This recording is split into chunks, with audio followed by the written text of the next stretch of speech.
She was expelled for being too ugly and left crying in the street. A beggar extended his hand to her, and she agreed to marry him. But the next day, photographers surrounded the beggar. She screamed when she found out he was a millionaire in disguise. If this story interests you, don't forget to subscribe to our channel and tell us from which city you are watching us. We continue. The capital never seemed to have time to breathe.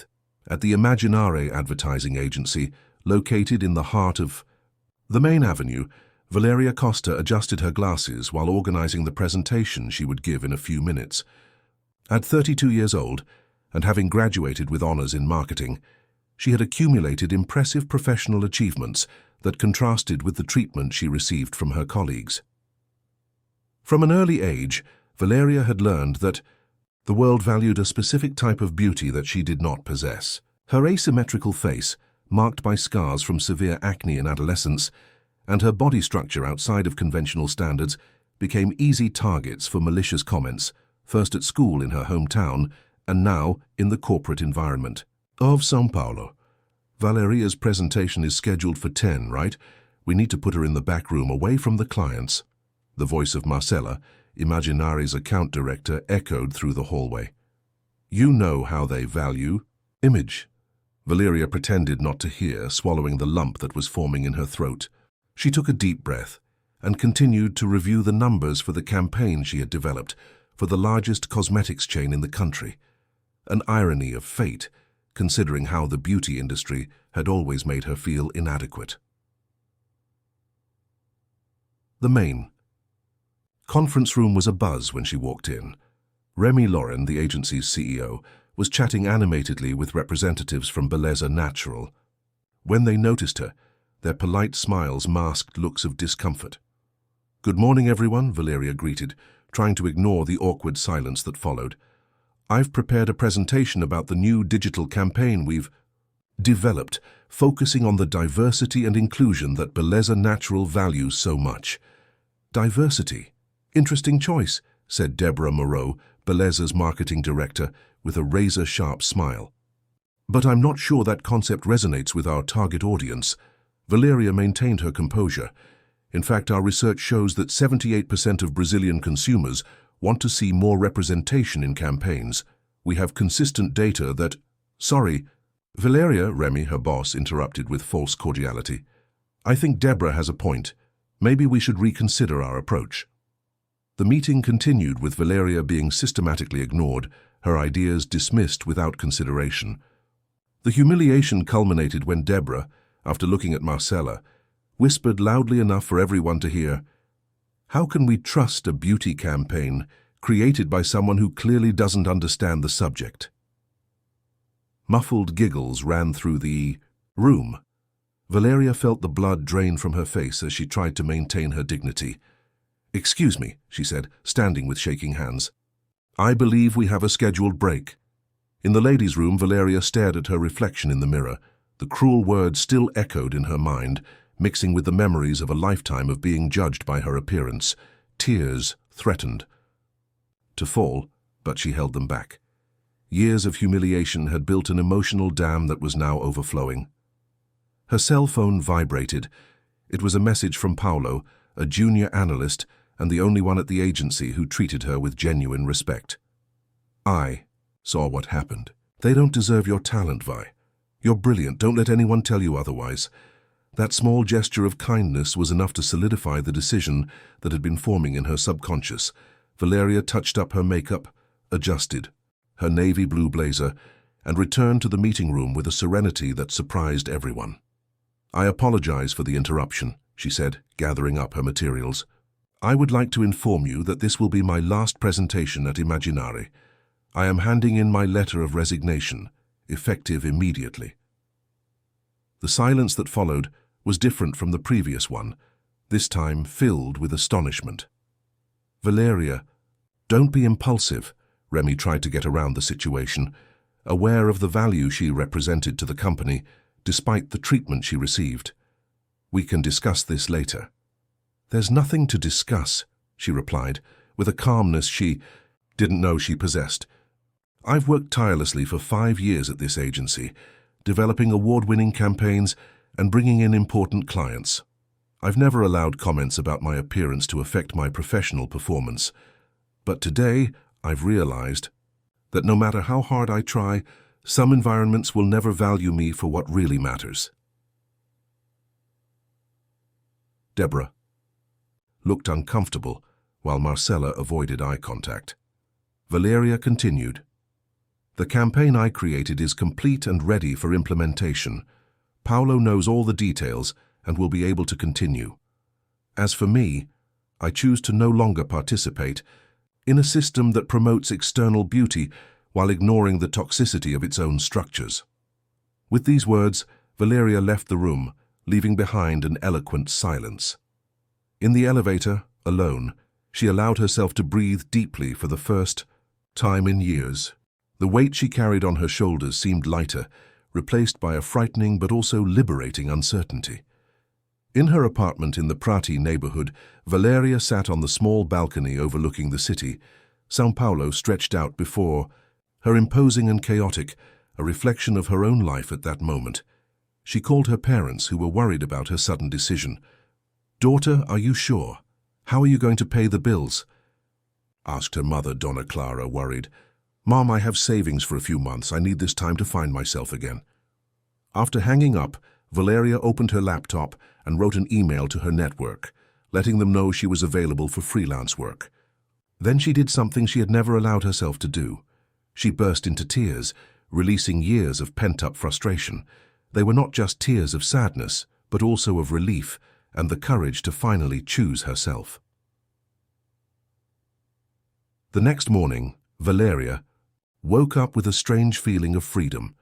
She made herself a strong coffee, got dressed without the usual concern for a professional appearance, and decided to walk around the neighborhood without a specific destination. The São Paulo autumn painted the streets with yellow leaves, and the fresh wind seemed to cleanse not only the city's pollution, but also the negative thoughts that tormented her. Passing through Calixto Square, he noticed artists exhibiting their work, musicians playing instruments unpretentiously, and people simply living in the moment. There was an authenticity there that contrasted with the artificial environment he had just left behind. What would it be like to live without the constant pressure to fit in? Valeria wondered, sitting on a bench in the park. As she watched the movement, she noticed a man sitting on the ground leaning against a tree. Unlike other homeless men she had seen before, he was reading intently from a worn book.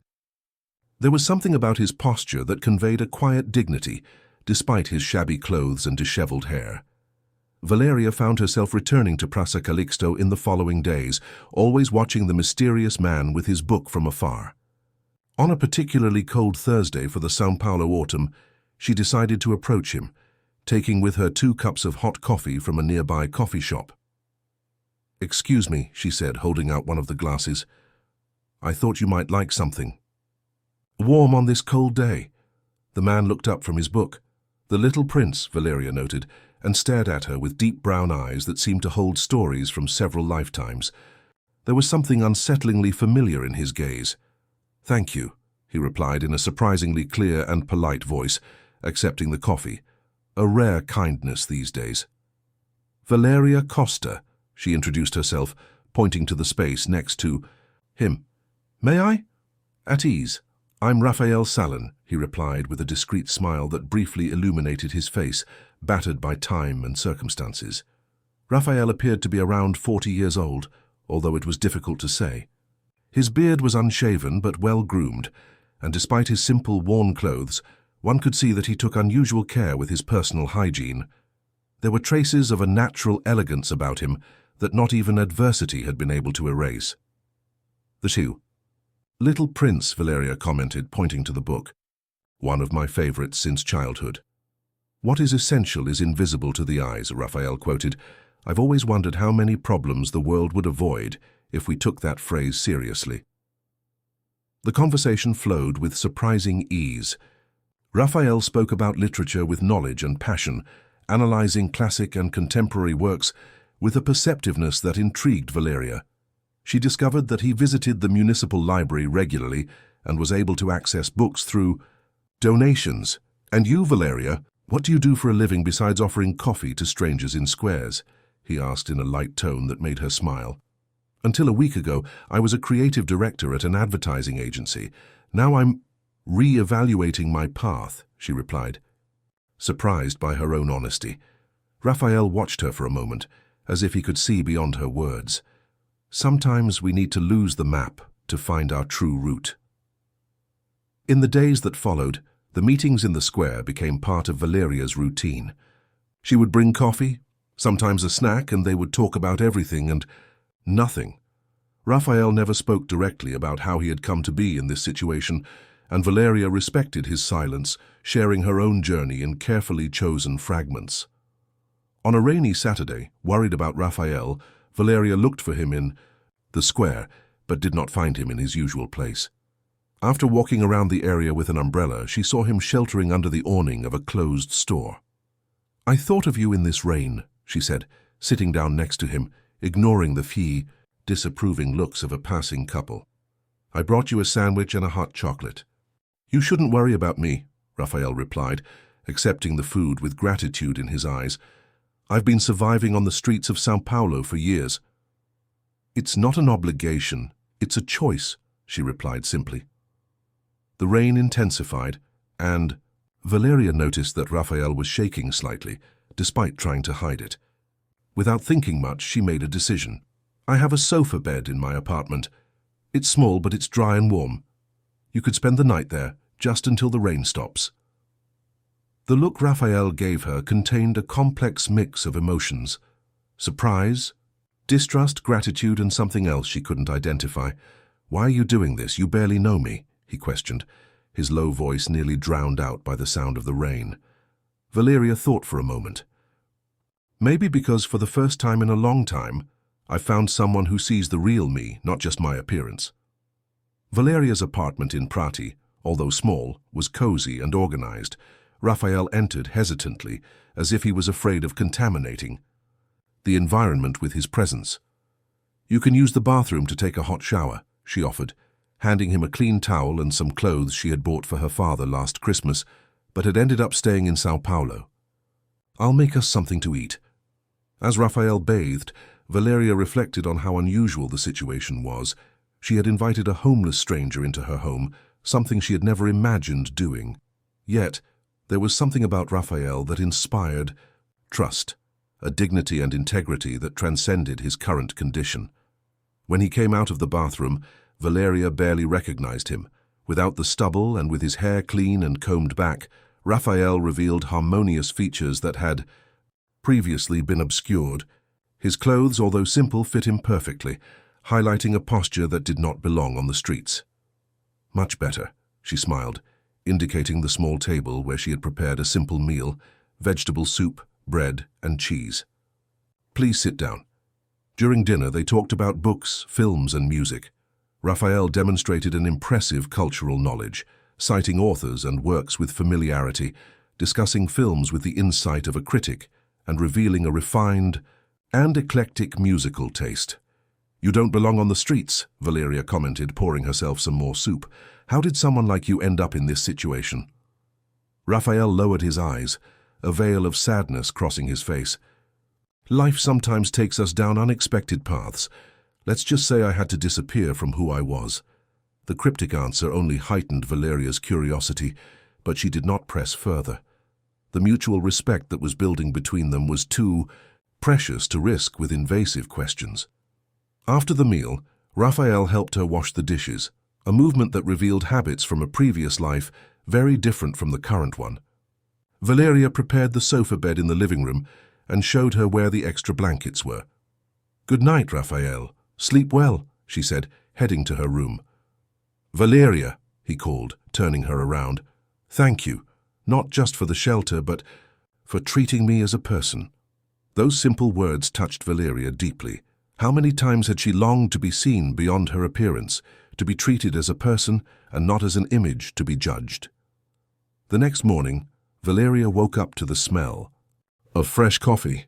In the small kitchen, she found Raphael preparing a simple breakfast with the few ingredients he had found in the refrigerator.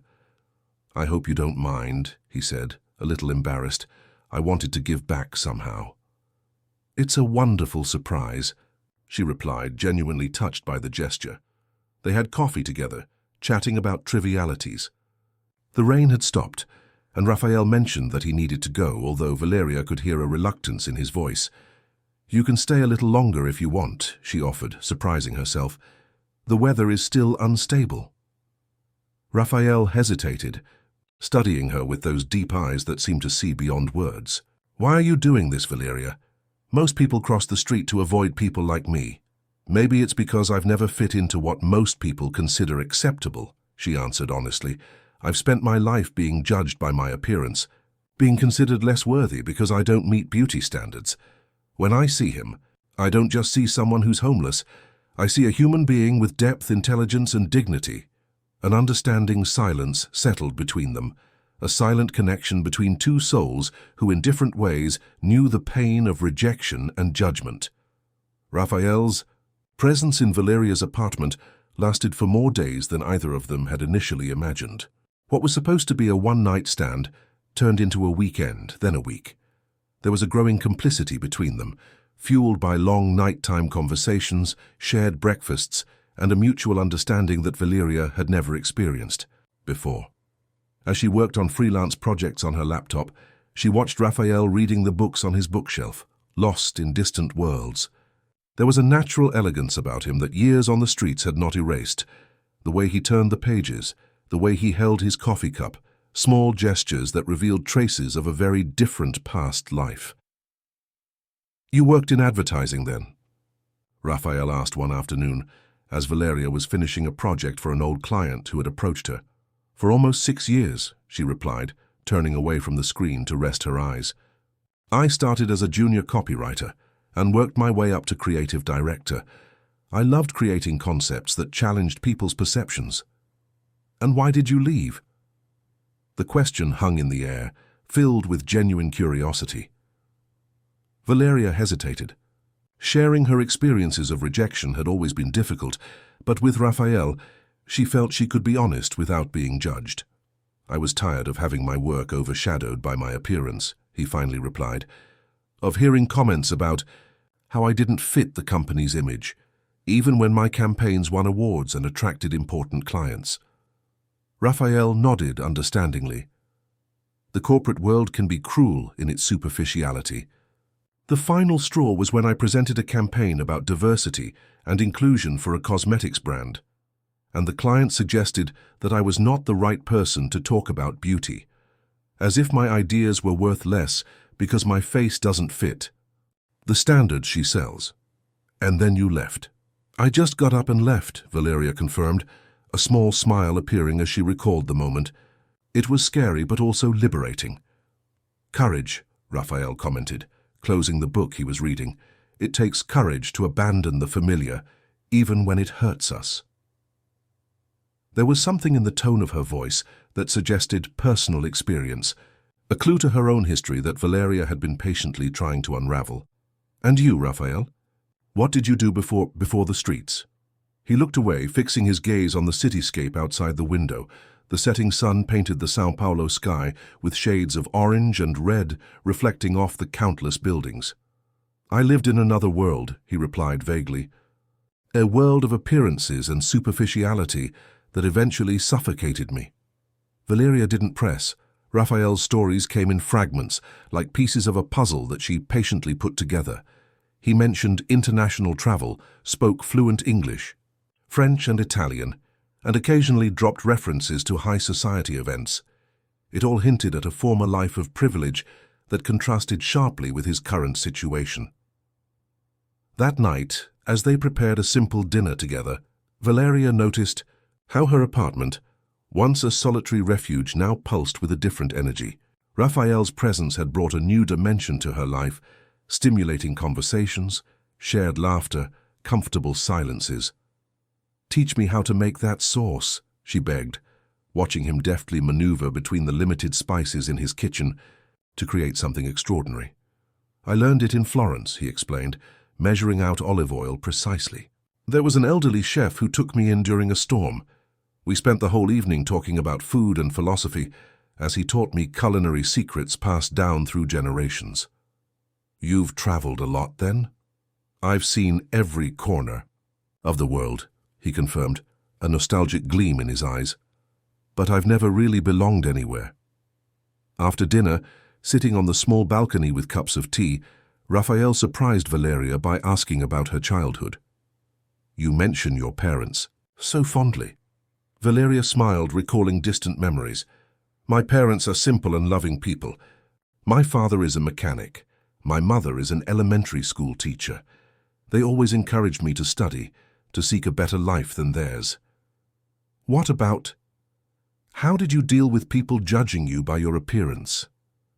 The question, though delicate, was asked with such genuine care that Valeria felt comfortable answering. It was tough, especially as a teenager.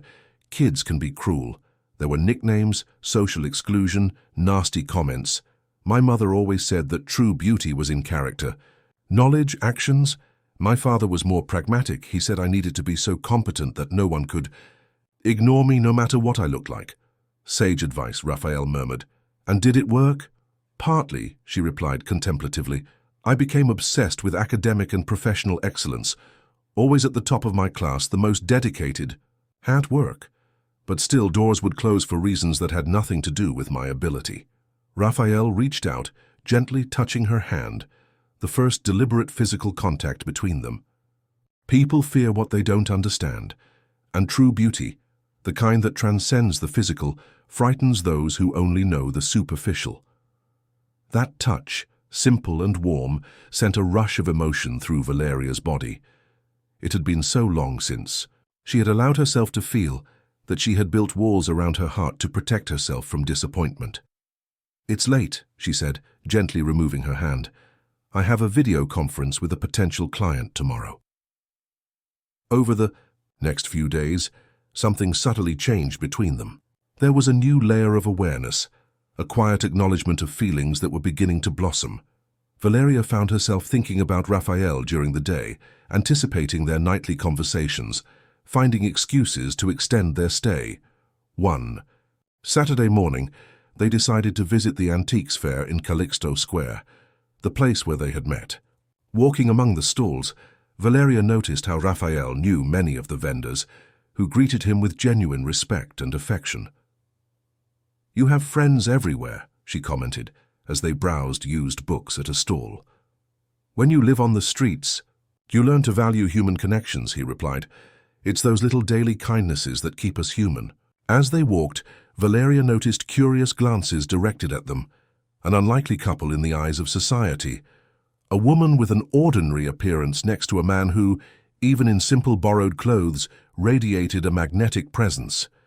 Raphael seemed oblivious to the glances, completely at ease with who he was, regardless of the context. How do you do that? Valeria asked, as they sat down at a nearby cafe. Do what? Ignoring the stares, the judgments, being so comfortable in your own skin. Raphael thought for a moment, stirring his spoon in his coffee. Maybe because I've been judged by both extremes. When you experience both superficial admiration and unfair contempt, you realize that neither defines who you really are. The enigmatic answer only increased Valeria's curiosity about Raphael's past. Who was he before he was on the streets? What had led him to abandon a seemingly privileged life? When they returned to the apartment, they found Paolo, Valeria's former colleague, waiting at the door with a folder of documents. I saw you. I finally found you, he exclaimed, hugging her excitedly before noticing Raphael's presence. His confused gaze alternated between the two. Paolo, this is Raphael, friend. Raphael, Paolo worked with me at the agency. The men exchanged polite greetings, and Valeria invited Paolo in. As Raphael discreetly retreated to the balcony with a book, Paolo handed the briefcase to Valeria. These are your termination documents and your severance check, he explained. And also, some clients have been asking about you, especially after they heard how Bellezza Natural is handling its diversity campaign without giving you any credit. Are they using my ideas? Valeria asked, surprised. Exactly as you presented them, but with a different face in front of the cameras, Paolo confirmed indignantly.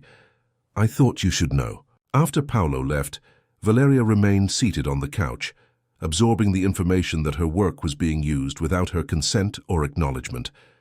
Raphael returned from the balcony, watching her with concern. Everything is fine? They're drozing my campaign, she replied, still holding the documents. The whole concept I developed about real diversity, which was ridiculed in the meeting, is now being implemented exactly as I proposed, but with someone else getting the credit. Raphael sat down beside her, his shoulder lightly touching hers. How do you feel about that? The question was simple yet profound. Valeria thought for a moment. Oddly relieved, she finally replied. Part of me is angry, of course, but another part of me feels validated. My ideas were good enough. It's just that I wasn't. Or perhaps, Raphael suggested, the people who judged your worth based on your appearance were so misguided that they didn't even realize their own hypocrisy. Valeria smiled, feeling a wave of gratitude for Raphael's perspective. He had a gift for transforming her wounds into learning experiences, for illuminating angles she couldn't see. Paolo said some clients have been asking about me, she said, flipping through the documents. Maybe I could set up my own. Business, work on my own terms.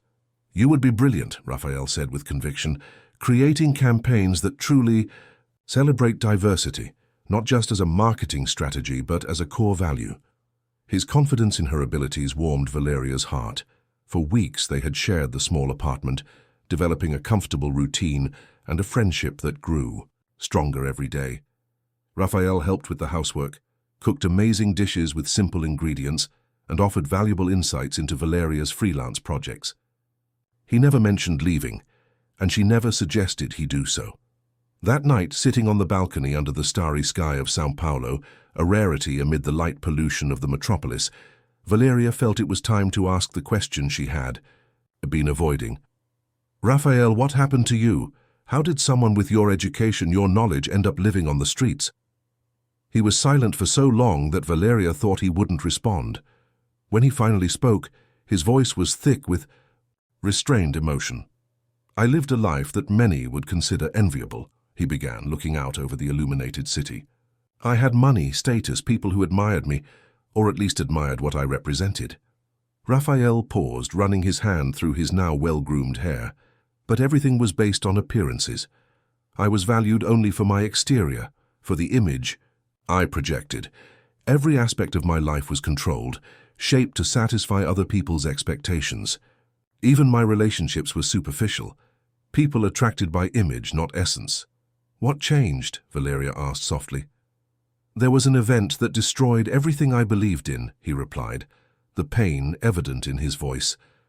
I realized that I had built my identity on sand. When the tide came in, it all came crashing down.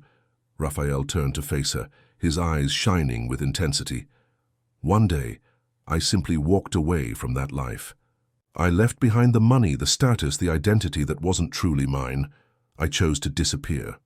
How long have you lived on the streets? Valeria asked, imagining the contrast between her previous life and the existence on the sidewalks of São Paulo. Almost 3 years, he replied. At first it was scary, then liberating. For the first time there were no expectations placed on me. I could simply exist, observe the world without being the object of constant observation. Valeria processed his words, imagining the courage it would take to abandon everything and start over from scratch with no safety net. Have you ever thought about going back? Back to what? To an empty existence? Raphael shook his head. On the streets I found an authenticity I'd never known before. People who shared what little they had, genuine conversations with no hidden agendas, moments of unexpected beauty. But it must have been difficult too, Valeria pondered. Hunger, cold, danger. Yes, he admitted. There were terrible moments. Nights when the cold seemed to freeze my soul. Days without food, the contempt in the eyes of passers-by. But strangely, it was in those moments that I rediscovered my humanity. A contemplative silence settled between them. Valeria felt deeply, touched by Raphael's vulnerability, by the raw honesty of his words. "And now?" she asked finally. "What do you want for your future?" Raphael looked at her intensely, and Valeria felt her heart race. "For the first time in a long time, I'm allowing myself to wish for something," he replied quietly. The moment was full of possibilities. Valeria felt herself drawn to him, as if an invisible force connected them. Slowly, wordlessly, their faces moved closer until their lips met in a soft, tender kiss, full of silent promises. When they separated, they were both smiling, a mixture of surprise and joy in their eyes. "That was unexpected," Valeria muttered, her heart pounding. "Liar," Raphael replied, chuckling softly. "You knew as well as I did that we've been heading towards this for weeks." And he was right. Behind all the conversations, the shared silences, the small gestures of mutual care, there was a growing feeling that neither of them had dared to name until now. Over the next few weeks, Valeria and Raphael's relationship blossomed into something deep and meaningful. They explored the city together, discovering small neighborhood restaurants, independent art galleries, and bookstores tucked away in back alleys. Raphael gradually shared more details about his past, though he remained somewhat reserved about his former identity. Valeria, in turn, was gaining confidence in her new professional endeavor. Using the contacts provided by Paolo, she began developing freelance projects for small companies that valued her unique vision of inclusion and diversity. She worked at the dining room table, while Raphael read, cooked, or simply watched the city through the window, occasionally offering valuable insights into his creations. On a sunny afternoon, walking through Iris Park, Raphael surprised Valeria with an unexpected question. "What if we got married?" Valeria stopped, abruptly staring at him in astonishment. "What?" "I know it seems sudden," he continued, taking her hands in his.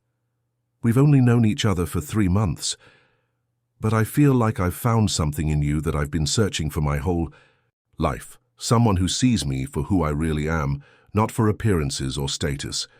"Raphael, you haven't even told me everything about your past," she replied, though her heart pounded at the possibility. "Because I'm afraid it will change the way you see me," he admitted vulnerably. "But I promise there are no dark secrets, just parts of me that I'm still learning to reconcile with who I've become." Valeria studied his face, the sincere eyes, the open expression, the vulnerability that was rare in a man. In the past few months, he had shown his character in countless ways: his kindness to strangers, his generosity even when he had so little, his intelligence combined with humility, his unconditional respect for her. "This is crazy," she muttered, a smile forming on her lips. "Absolutely," Raphael agreed, smiling back. "But sometimes madness is the wisest path." "Yes," Valeria finally replied, surprising herself with how certain she felt. "We're going to get married." Triao, Mum. Wedding was a simple ceremony at the São Paulo Civil Registry Office, with only Paolo and Julia, a new friend Valeria had made in a group of entrepreneurs, as witnesses.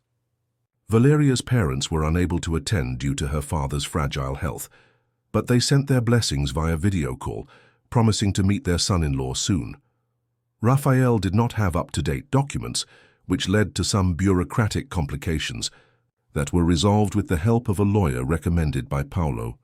When asked about his family, Raphael simply mentioned that he had been distant from his relatives for years and preferred not to contact them.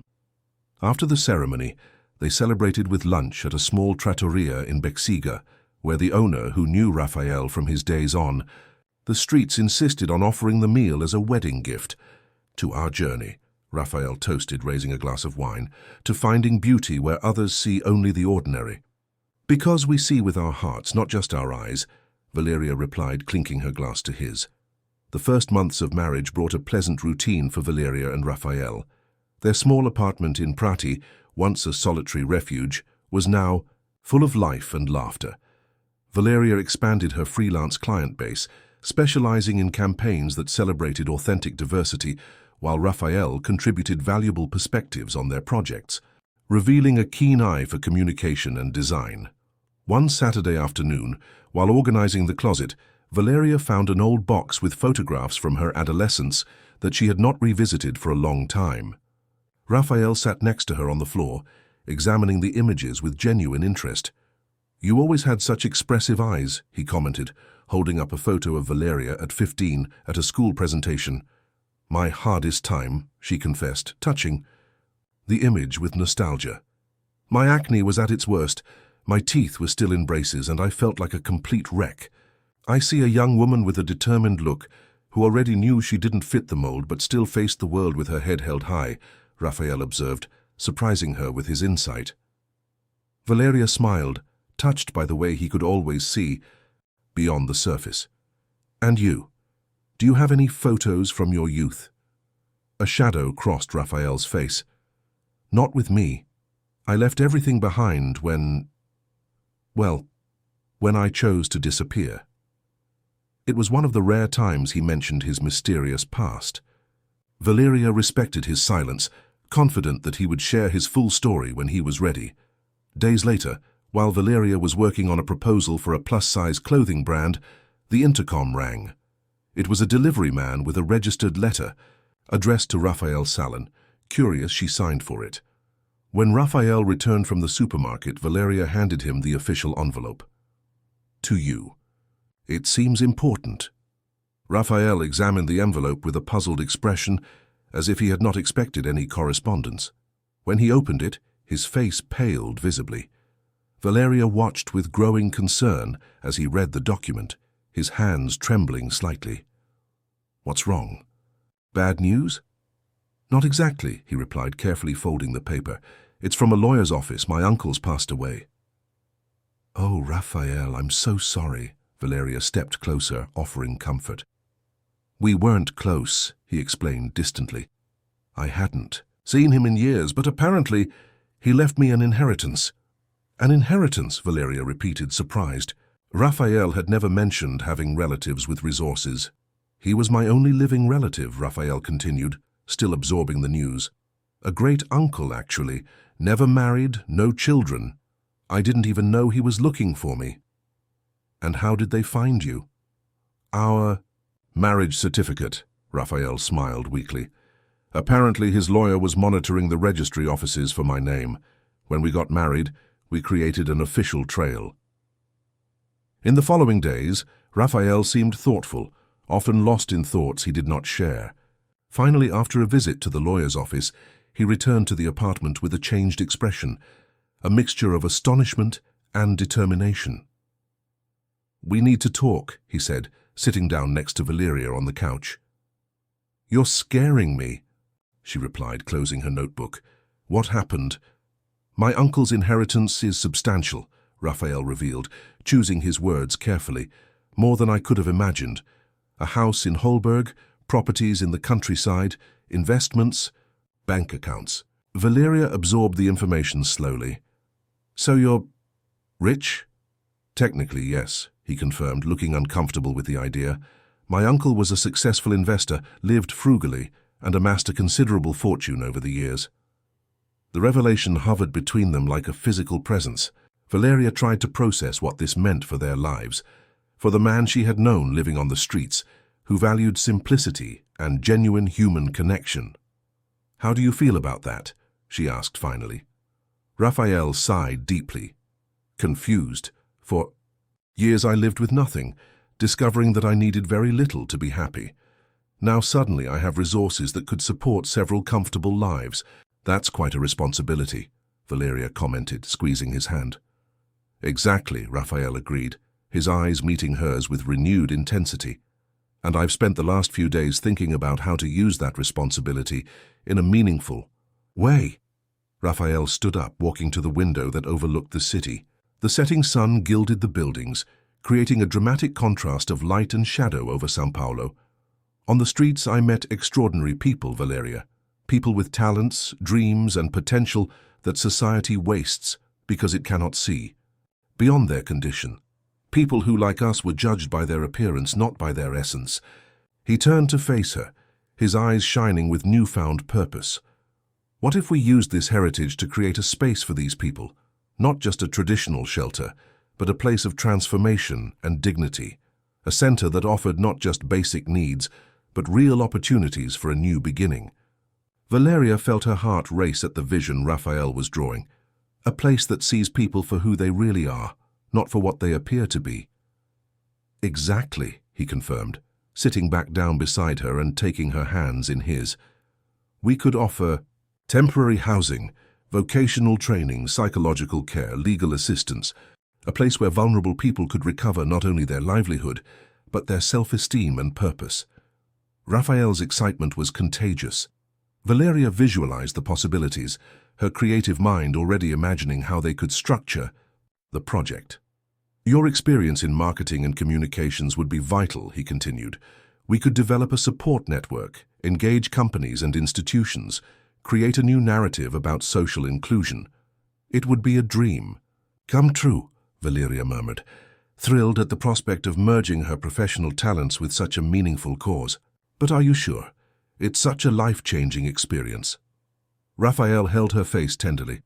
Meeting you has shown me that there is genuine beauty in this world, beyond any superficial standards.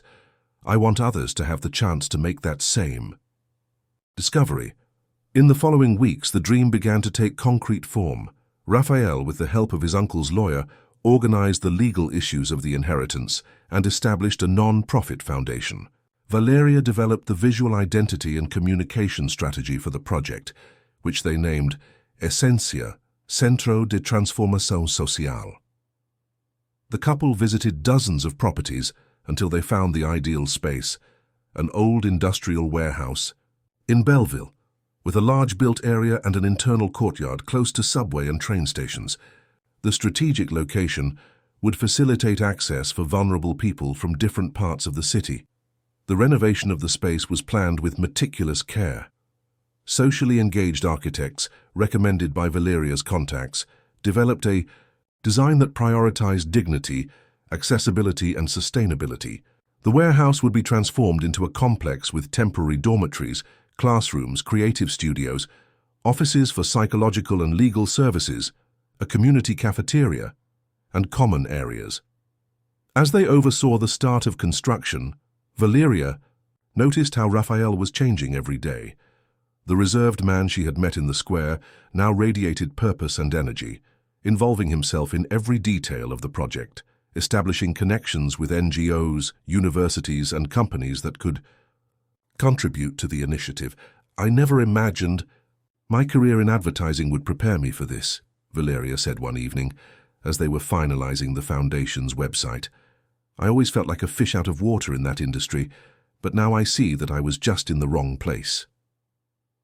Sometimes we need to get lost to find ourselves, Raphael replied, kissing her forehead tenderly, like I got lost in the streets to find my true purpose, and you. As the project progressed, more people joined the cause. Paolo, impressed by the initiative, offered to coordinate partnerships with companies.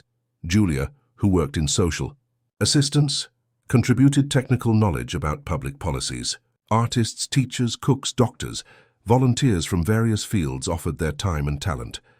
On a sunny afternoon, while visiting the already advanced construction work in the center, Raphael introduced Valeria to Jules, an elderly man he had met during his days on the streets. Jules was the one who taught me how to survive when I first hit the streets, Raphael explained. He shared his food, showed me safe places to sleep, taught me how to read people and situations. The man with white hair and a face wrinkled by time embraced Valeria warmly.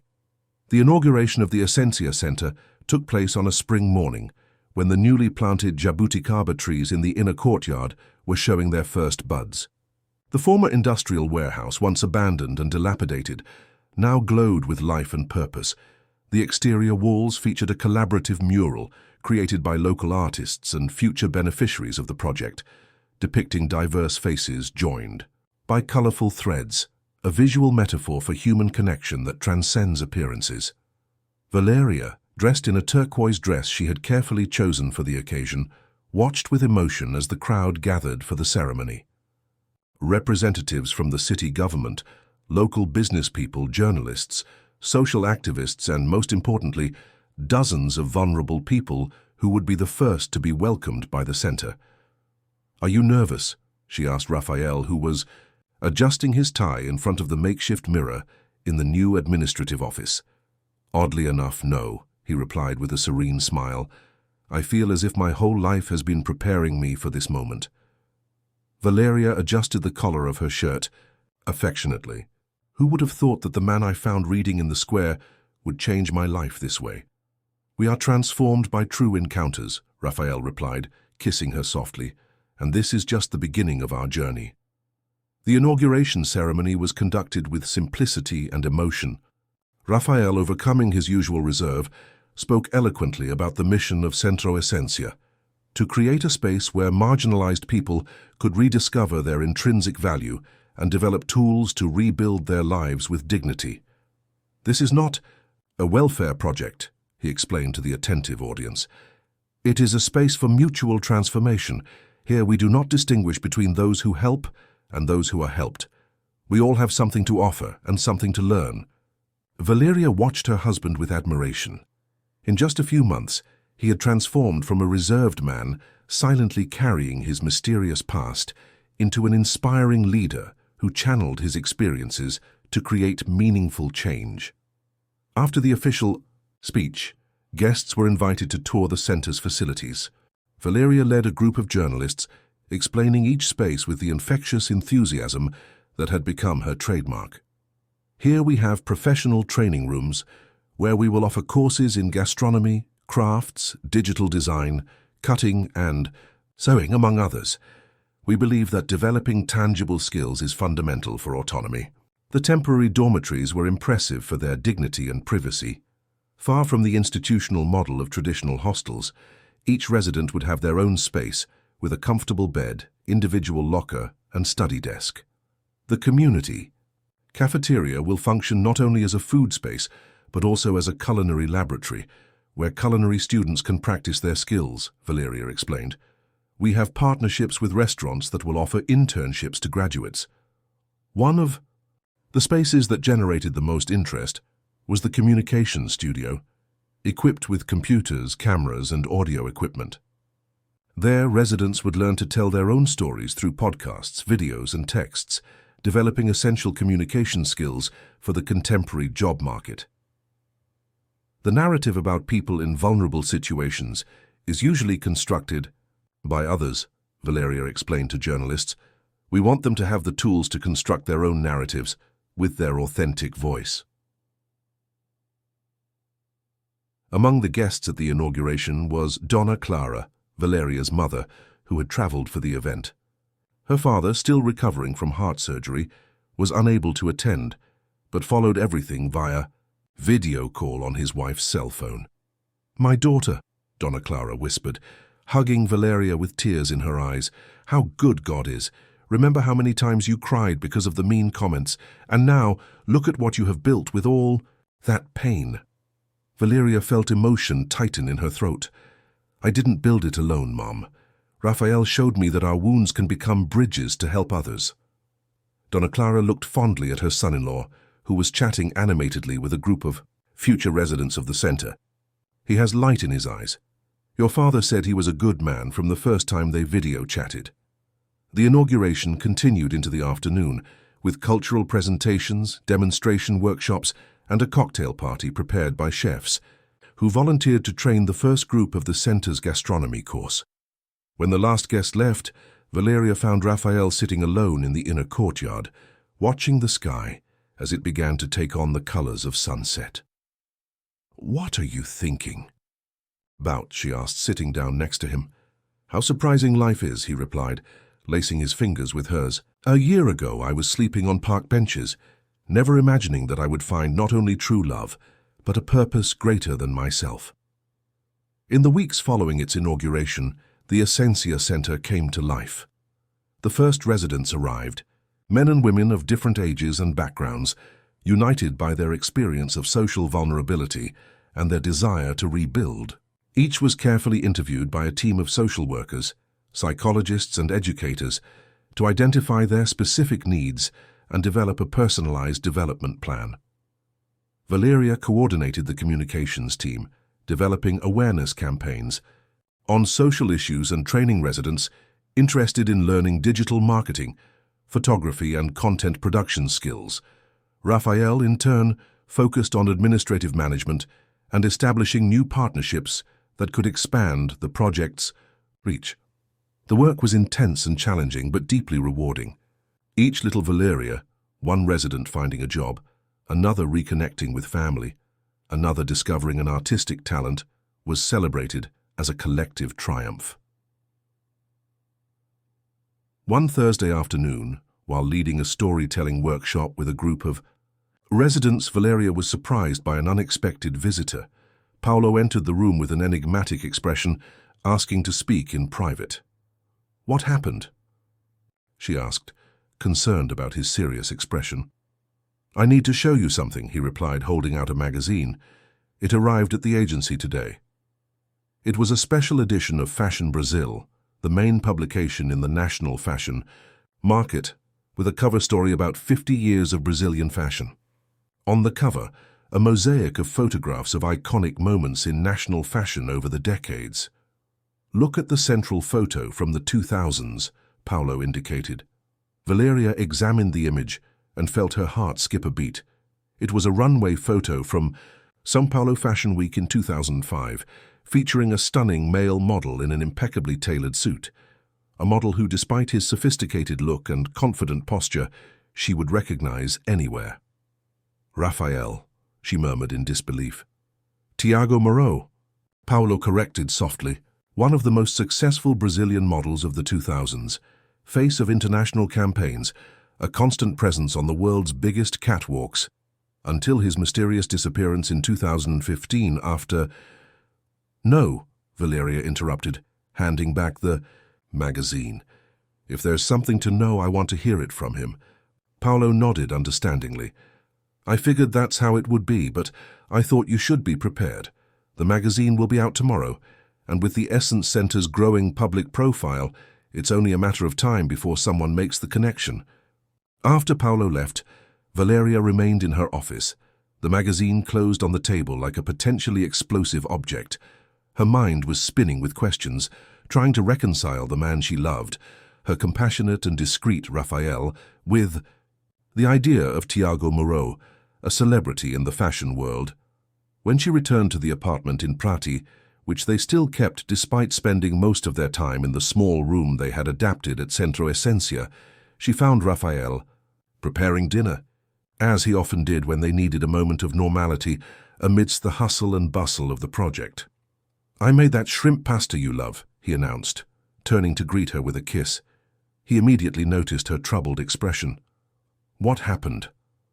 Wordlessly, Valeria placed the magazine on the kitchen counter, open to the page Paolo had shown her. Raphael froze, his face losing color as he stared at the image of his past. The silence that settled over the kitchen seemed thick enough to be cut through. Raphael, or Tiago as Valeria now discovered, remained motionless, his eyes fixed on the image that exposed his carefully hidden past. "I was going to tell you," he said finally, his voice barely a whisper. "I was gathering my courage." Valeria watched the man before her, trying to reconcile the two versions that now coexisted in her mind. The Raphael she had met in the square, sensitive and profound, and this other man in the photograph, radiant with confidence under the spotlights of an international catwalk. "Why didn't you tell me before?" she asked, keeping her voice calm despite the storm of emotions coursing through her. Raphael turned off the heat under the pan, as if he suddenly remembered that they were in the middle of preparing dinner, and sat down at the kitchen table, inviting her with a gesture to do the same. "Out of fear," he confessed, rubbing his face with his hands in a gesture that Valeria recognized as a sign of his discomfort. "Out of fear that you would see me differently, that the image of Tiago Moreau would contaminate what we had built." "Who is James Moreau?" Valeria asked, not with accusation but with genuine curiosity about this part of her husband's life that had remained in the shadows. Raphael took a deep breath, as if preparing to dive into turbulent waters. "A boy from the interior of Minas Gerais, discovered at the age of 17 in a shopping mall in Belo Horizonte by a scout from a modeling agency. Overnight, I was torn from a simple life and thrown into the glamorous world of international fashion. Valeria listened intently, catching a first glimpse of the young man Raphael had been, before the experiences that shaped him into the man she loved. It was all a dream for a teenager from a humble family, he continued. $1 million contracts, world travel, exclusive parties, my face in magazines and on billboards. I was literally selling my image, my appearance. Nothing else mattered. Not my thoughts, not my feelings, just my exterior. It must have been lonely, Valeria commented, beginning to understand. Deeply, Raphael confirmed. Living in a world where your worth is measured solely by your appearance is like living in a gilded prison. Smile for the cameras, keep your body perfect, never age, never show weakness. Superficial relationships with people equally trapped in the same illusion. He paused, reaching across the table for Valeria's hand, an almost pleading gesture. For years I believed that this was success, that this was happiness. I had money, fame, adulation. I was living the dream of millions of people, and yet I felt increasingly empty, increasingly disconnected from anything authentic. What changed? Valeria asked, squeezing his hand in return, offering the silent support he seemed to need to continue. Raphael's face darkened with painful memory. Laura, he said simply, my little sister. She was always my connection to reality, the only person who saw me beyond the image of James Moreau. Raphael stood up abruptly, walking to the window that overlooked the nightlights of São Paulo. When he spoke again, his voice was choked. Laura developed anorexia at the age of 16. She idolized me and wanted to follow in my footsteps in the fashion world.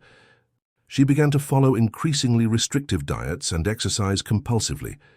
When I realized the seriousness of the situation, it was already too late. Valeria felt her heart tighten, understanding the abyss of pain that memory represented. She got very sick, Raphael continued without turning around. I spent months at her side in hospitals as her health deteriorated, and it was there, watching my sister waste away in an impossible pursuit of an unrealistic ideal of beauty, that I realized the toxicity of the world I lived in, that I helped perpetuate. Finally, he turned to Valeria, his eyes bright with unshed tears. When Laura recovered, I made my decision. I could no longer be an accomplice to a system that makes people sick, that makes them hate their own bodies, that turns appearance into the supreme value. From one day to the next, I broke all contracts, sold properties, donated a large part of the money to institutions that treat eating disorders, and simply disappeared. And he became Raphael, Valeria finished, the pieces finally falling into place. Yes, he confirmed. I changed my name, abandoned all traces of my former life. I traveled aimlessly for a while until I reached São Paulo. On the streets, I found a freedom I had never known in the spotlight.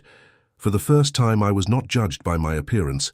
Ironically, I was invisible to most people. Valeria stood up and approached him, taking his face tenderly in her hands. Thank you for telling me, she said softly. I understand why you kept it a secret, but I want you to know that none of this changes how I feel about you, the man I know, the man I love. Raphael hugged her tightly, as if she were an anchor in a stormy sea. I was so afraid of losing you. When I found out, he confessed, that you would think I lied, that I manipulated. You didn't lie about who you are, Valeria interrupted. You just left out a part of your story. And honestly, I can understand why. You were afraid of being reduced back to that image, that one-dimensional version of yourself. They remained in each other's arms for a long moment, dinner forgotten on the stove. When they finally broke apart, there was a new lightness between them, as if the last invisible wall had been torn down. What do we do now? Raphael asked. The magazine will be circulated tomorrow. It's only a matter of time before someone makes the connection. Valeria thought for a moment, her analytical mind already sketching possibilities. What if, instead of fearing this revelation, we embraced it? If we turned it into something positive for the Essence Center? The idea quickly took shape between them. Over the next few days, with the help of Paulo and the center's communications team, Valeria and Raphael prepared a strategy to deal with the imminent exposure of Tiago Moreau's past. Instead of waiting for the press to discover the story and sensationalize it, they decided to take the lead in the narrative.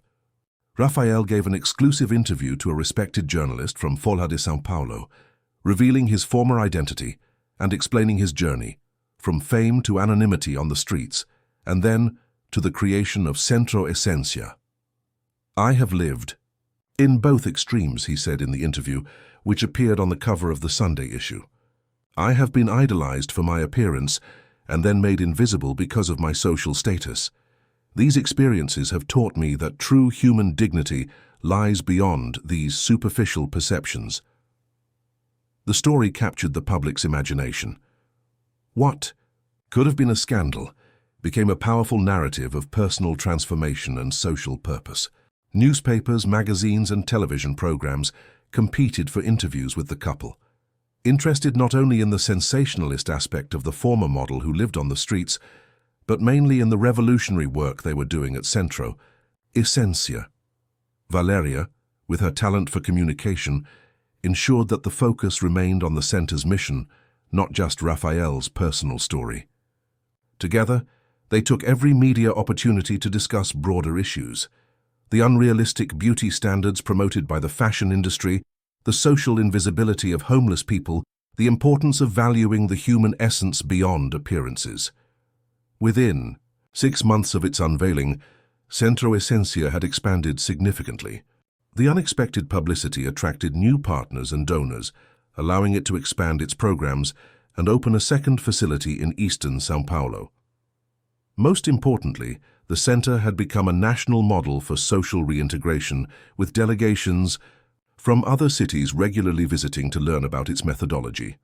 On a sunny Saturday afternoon, Valeria and Raphael celebrated their first wedding anniversary with a picnic in Calixto Square, the place where it all began. Sitting under the same tree where Raphael used to read, they shared memories and dreams, watching the hustle and bustle of the antiques fair around them. "Look at us," Valeria said, smiling. "Who would have thought that insecure woman who left her toxic job and that man reading in the square would come this far together?" Raphael intertwined his fingers with hers. "Maybe the universe knew. Maybe we needed to find someone who saw beyond appearances to discover our true essence." A young woman approached shyly, interrupting the moment. "Excuse me, you are Raphael and Valeria from Centro Essencia, right? I saw the report on television. Can I take a picture with you? You are so inspiring." Exchanging knowing glances, they accepted the request. The young woman, beaming, positioned herself between them for a selfie. "You've changed the way I see the world," she confessed. "I've always felt inadequate because I didn't fit into the beauty standards. But hearing your stories has made me realize that there's so much more to me than my looks." After the young woman left, Raphael hugged Valeria, overcome with emotion. "See, that's why it was worth it. For every person who learns to see themselves with different eyes." Days later, during an orientation session with new residents at the center, Valeria was urgently called to the communications studio. There she found Raphael surrounded by the media team, all watching a video on the computer. "What's wrong?" she asked, noticing her husband's emotional expression. "The video we shot for the Beyond Appearances campaign," he explained. "It's going viral, over 2 million views since yesterday." In the video, residents of Centro Essencia shared their stories of social exclusion based on their appearance, scars, physical disabilities, obesity, signs of aging, ethnic characteristics that do not fit into Eurocentric beauty standards. The campaign culminated with the story of Valeria and Raphael representing two sides of the same coin. She, rejected for not fitting into aesthetic standards; he, reduced only to his physical beauty. "People are sharing their own stories in the comments," said Julia, who coordinated the center's social media. "It's generating a spontaneous movement of acceptance and empathy." In the following months, the Beyond Appearances movement grew organically, spreading to schools, universities, and companies. Centro Essencia became not only a place of shelter for people in vulnerable situations, but a center of cultural transformation that challenged the superficial standards ingrained in Brazilian society. On a Sunday morning, a year and a half after the center opened, Valeria and Rafael sat in the courtyard, now a lush garden where the jabuticaba trees, now full-grown, provided shade and fruit. Around them, residents and volunteers shared a community breakfast, sharing stories and laughter. "Look around us," Rafael murmured, squeezing Valeria's hand. "Every person here has a story of pain, of exclusion, of judgment based on appearances, and yet they have found here a space to rediscover their worth, their essence." Valeria nodded, overcome with emotion.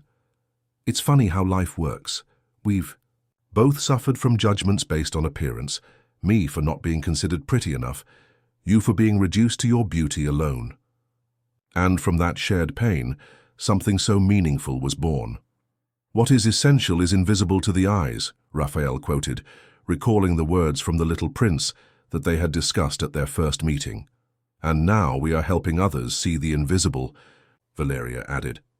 In that moment of serenity and shared purpose, they both understood that they had found in each other, and in the mission they had embraced together, a beauty infinitely deeper and more lasting than any aesthetic standard. The beauty of authenticity, of unconditional acceptance and of love that transcends appearances. 3 years have passed since the inauguration of Centro Essencia.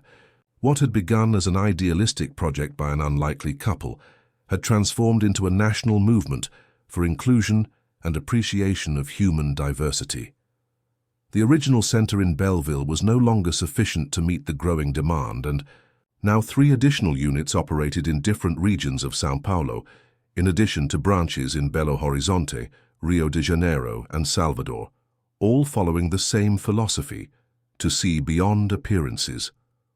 On a sunny Wednesday morning, Valeria walked through the courtyard of the original unit, now completely transformed into a lush urban garden.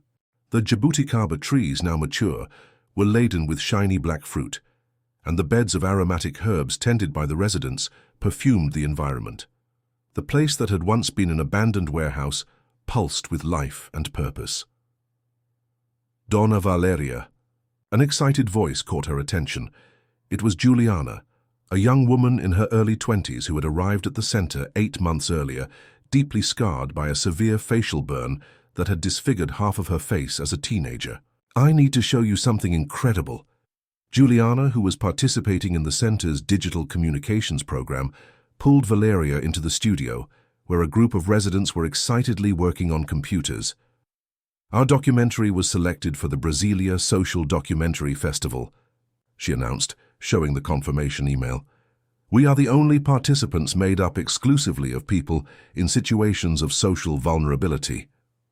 The documentary, Faces of Brazil, was an ambitious project developed entirely by the residents of Centro Essencia, from conception to final production. For 6 months they traveled the country recording stories of people who, like them, faced prejudice based on appearance. "That's wonderful, Ju." Valeria hugged the young woman, genuinely moved. "You deserve this recognition. The work you've done is extraordinary. None of this would be possible without you," Juliana replied, her eyes shining. "Before I came here, I could barely leave the house. I hated my reflection. I hated the looks of pity or disgust.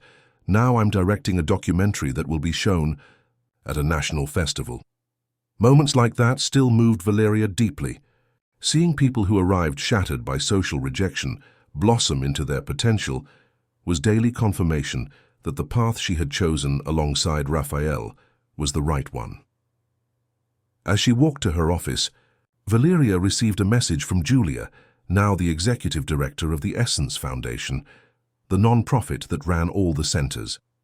"Meeting confirmed with the Ministry of Citizenship at 2 p.m.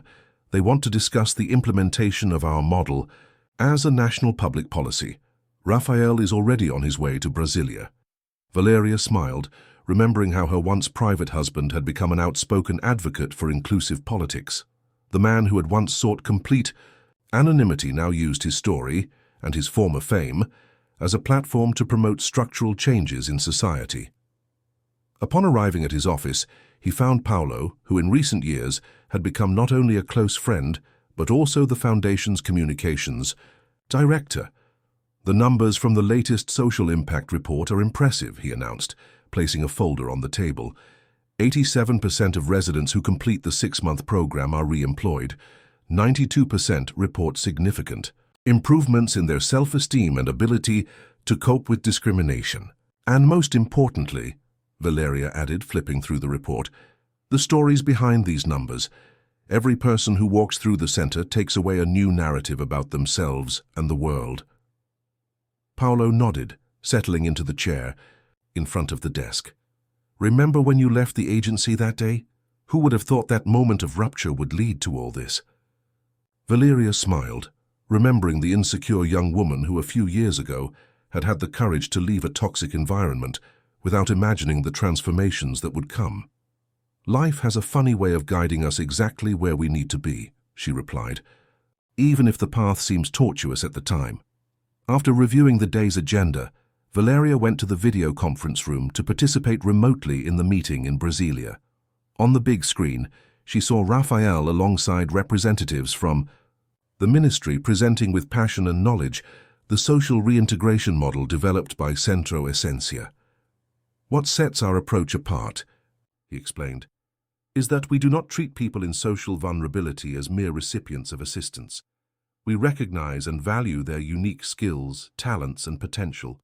We create spaces where they can rediscover their intrinsic value and develop tools to rebuild their lives with autonomy and dignity." Valeria watched her husband with admiration. His journey of personal transformation, from superficially admired model to homeless man to leader of a transformative social movement, was a living testament to the message they preached. True human beauty lies in authenticity, resilience, and the ability to transform pain into purpose. The meeting lasted for more than 2 hours, with detailed questions about methodologies, results, and possibilities for replication on a national scale. At the end, the minister announced the intention to establish a formal partnership with Fundação Essentia to implement pilot centers in 10 Brazilian capitals. "This is just the beginning," Raphael said during the ministry's transfer. Back to the airport, while talking to Valeria via video call. "Imagine the impact we could have if this model were to spread across the entire country." That evening, after a hard day's work, Valeria was waiting for Raphael at home. Not in the small apartment in Prati where it had all started, but in a cozy house with a backyard where they cultivated a community garden together with their neighbors. Although Raphael's inheritance allowed them to live in luxury, they had chosen a simple and purposeful lifestyle, reinvesting most of their resources in expanding the project. While preparing a tea made from lemon balm picked from her backyard, Valeria received an unexpected call. It was Deborah Moreau, the former marketing director of Beleza Natural, the same person who had humiliated her in that fateful meeting that changed the course of her life. "Valeria." The voice on the other end sounded hesitant, almost unrecognizable, without the arrogance of yesteryear. "I know it must be surprising to receive my call after so long." "I confess that I do," Valeria replied, keeping her tone neutral. "How can I help you, Deborah?" "Actually," the woman continued, "I'm calling to apologize. I've been following your work with the Essence Center. I've seen your interviews, I've read about the movement you've created, and I can't help but think about how cruel I was to you in that meeting." Valeria remained silent, absorbing those unexpected words. "Recently," Deborah continued, her voice shaking slightly, "my 13-year-old daughter was diagnosed with depression. The reason? Bullying at school because of her weight, because she doesn't fit the beauty standards that people like me have helped perpetuate. The irony is not lost on me." "I'm sorry about your daughter," Valeria replied sincerely. "No child should go through this. Watching her suffer made me rethink my entire career, all the values I've defended," Deborah confessed.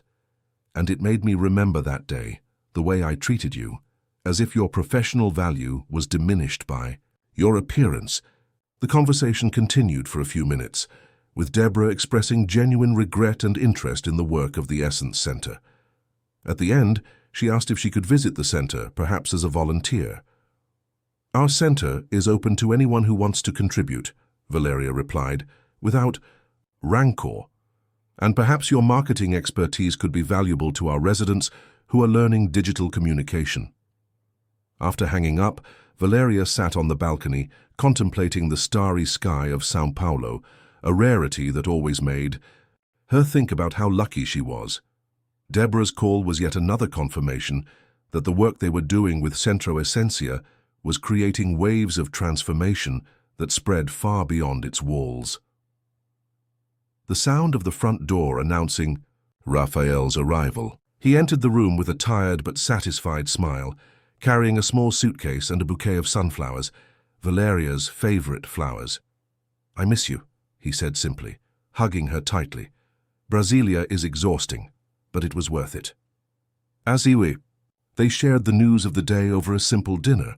Valeria told him about Deborah's surprising connection. Raphael listened attentively, impressed by the transformation of the woman who years before had been the unwitting catalyst for their journey together. "It's interesting how life turns out," he said, helping himself to another salad. "That meeting, that seemed like a disaster at the time, ended up being the first step to everything we've built. And now even Deborah has been touched by the movement we created," Valeria added. "Maybe she will find redemption by helping others overcome the same prejudices she perpetuated." After dinner, sitting on the porch under the stars, Raphael took a small envelope out of his pocket. "I almost forgot," he said, handing it to Valeria. "I found this in an old bookstore in Brasilia. I thought it would be perfect for our inspiration board." Inside the envelope was a handmade bookmark with a quote printed in elegant calligraphy: "Beauty begins the moment you decide to be yourself." "Coco Chanel," Valeria said, smiling. "Appropriate, coming from a fashion icon who revolutionized the feminine aesthetic of her time." "I thought the same thing," Raphael agreed. "Sometimes changemakers come from the most unexpected places, even from the fashion industry that once imprisoned me, and now, through our work, we help reinvent." That night, as they lay side by side, Valeria reflected on the extraordinary journey they had experienced over the past few years. From a chance encounter between a woman rejected for her appearance and a man who had fled from superficial adoration, had been born not only a profound love, but a movement that touched thousands of lives. "What are you thinking about?" Raphael asked, noticing her contemplative silence. "How privileged we are," she replied, lacing her fingers through his. "Not only to have found each other, but to have discovered a purpose greater than ourselves." "We are," he agreed, gently kissing her forehead, "and this is just the beginning." The next morning, the Essencia Center was abuzz with activity. A group of undergraduate psychology students arrived for a supervised internship. Local business owners attended a workshop on inclusive hiring. In the community kitchen, residents prepared lunch while learning culinary techniques from a volunteer chef. Valeria walked the halls, greeting people, solving small problems, offering guidance when needed. In her office, a pile of correspondence awaited her, among them invitations to lectures, proposals for partnerships, and emotional letters from former residents sharing their stories of overcoming difficulties. One letter in particular caught her eye. It was from Raphael's sister Laura, who now worked as a therapist specializing in eating disorders and body image, inspired by her own journey of recovery. "Dear Valeria and Raphael," she wrote, "I am finishing my book about my experience with anorexia and the path to recovery. I would like you to write the foreword, because without my brother's courage to leave the world that made me sick, and without the transformative love that you have built together, this story of healing would not exist." Valeria smiled, touched by the request. She called Raphael, who was leading a meeting with new volunteers, to share the letter. "See," she said, as he read her sister's words. Her decision to disappear wasn't just an act of self-preservation. It was the first step in a journey that is healing not only Laura, but so many others. Raphael hugged her, visibly moved. "I never imagined that escaping that life would lead me to find so much meaning. You taught me that true beauty lies in authenticity, in vulnerability, in the courage to be who we really are." That afternoon, at a special session of the program Mirrors, which helped residents come to terms with their image and identity, Valeria observed a volunteer psychologist working with a diverse group, a young woman with vitiligo, an old man with severe burn scars, a woman with alopecia, a young man with Down syndrome. "Who do you see when you look in the mirror?" asked the psychologist, placing a large mirror in front of the group. The initial responses were predictable, focused on physical characteristics that society had labeled as defects or abnormalities. But as the session progressed, something transformative happened. Each participant began to see beyond the surface, to recognize qualities that transcended appearance. "I see someone who survived," the burned man said. "Someone who lost everything, including his former appearance, but found the strength to rebuild his life." "I see an artist," declared the young woman, "with vitiligo, who had discovered in painting a way to express her uniqueness. Someone whose blemishes are part of a unique canvas, not a flaw to be hidden." At the end of the session, the psychologist invited Valeria and Raphael, who had joined the group, to share their own journeys of reconciliation with their image. "For years I internalized the judgment of others," Valeria confessed. "I believed that I needed to compensate for my appearance with extraordinary achievements, that I needed to constantly prove my worth. It was a long road to understanding that my value as a human being is not tied to arbitrary aesthetic standards." Raphael, in turn, shared how his physical beauty had, ironically, been a prison of expectations and superficiality. Being reduced to an image is as dehumanizing as being rejected by one. In both cases, your essence is denied, your full humanity is made invisible. At the end of the day, walking hand in hand through the center's courtyard, Valeria and Raphael contemplated the movement of people coming and going, each carrying their own story of pain and hope, each at their own stage of discovering the authentic beauty that lies beyond appearances. "Do you know what moves me the most?" Valeria commented, watching a group of residents chatting animatedly under the jabuticaba trees, seeing how people who come to the center not only transform their own lives but become agents of change in their communities. Raphael nodded, understanding perfectly. "It's like ripples in a pond. The impact spreads far beyond the initial point." At that moment, Donna Zulaide, a 70-year-old woman who had been volunteering at the center's library since its opening, approached them. Known for her penetrating gaze and life wisdom, she was carrying an old book in her hands. "I found something you need to see," she said, handing him the book open to a specific page. It was a worn edition of poems by Carlos Drummond de Andrade, open to the poem The Man That Travels.